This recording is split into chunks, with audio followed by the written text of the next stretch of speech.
Caramel by Elan Carron.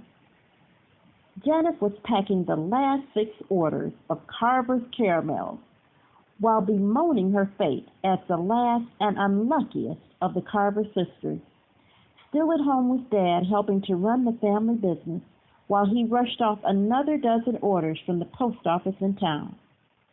She was closing the ledger books on still another successful holiday season and hoping that next year at this time she and her father would be living in a condo in Connecticut, close by her nieces and nephews and his grandchildren. Her taste for Carver's caramels always reached its nadir at this late hour of the season, and when she saw the new little maroon Cadillac roll up the gravel driveway to the New Hampshire room from which she worked, she rolled her eyes heavenward and had half a notion to flip the sign saying "Open" to "Sorry, we're closed" before the visitor could trespass her disgruntlement. That was when he stepped out of the car looking like that actor on her favorite medical show and made his way with an athlete's grace to the door and entered without so much as a single knuckle knocking. "Carver's caramels, right?" "That's what the sign says along the road," she deadpanned.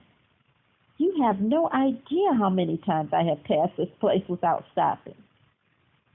"Are you going to tell me?" she smirked. "Lost count." He changed his thought. She could tell and said, "How about you selling this place? Let me list it for you. I can get you. We're very happy here, thank you. It's been the family home for as long as my father and I can remember." Sure, but that's what I do. I sell family homesteads when the families are ready to move on. Well, this family is not ready to move on, thank you again. So is that why you stopped in, to say goodbye? Well, goodbye." He laughed and rubbed the sides of his curly light brown hair. "No, of course, that's not why I stopped in. Jerry Wessler Real Estate. Promise me you will not hand me your card." "Is that your father in that picture?" He indicated the small framed likeness on her crowded desk. "Yes, about 2.5 years after my mom passed away." "A widower, eh? Here's a crazy idea. My mom is a widow. She was Miss Blossom at the county fair back in the day. Still looks terrific.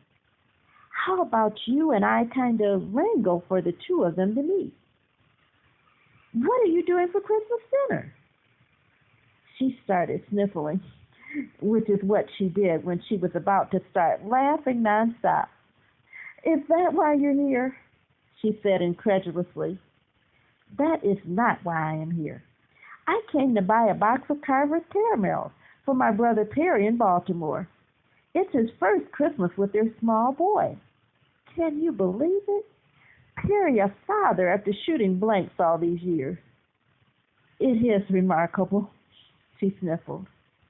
"Perry always loved your caramels.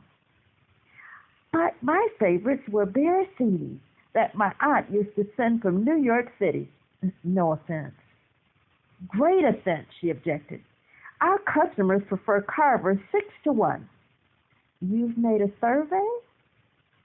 "Unofficial taste test." She stopped to look at him, pulled on one of her earrings, which she did when something intrigued her. "Don't be offended. That's the way I am sometimes. It gets me in big trouble. A real estate salesman shouldn't be that way." "This Christmas dinner," he snapped his handsome head back, apologized. "I'm sorry. Sometimes I get carried away. I mean, we don't even know if your father would like my mother." "That's right, we don't." "Or if my mom's son would get along with your dad's daughter." "No," she acknowledged. "We don't know that either. You still want to send that box of caramels to your brother in Baltimore?" "Sure. How much?"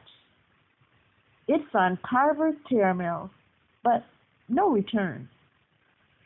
I want to pay. I insist upon it after my bullheaded insult.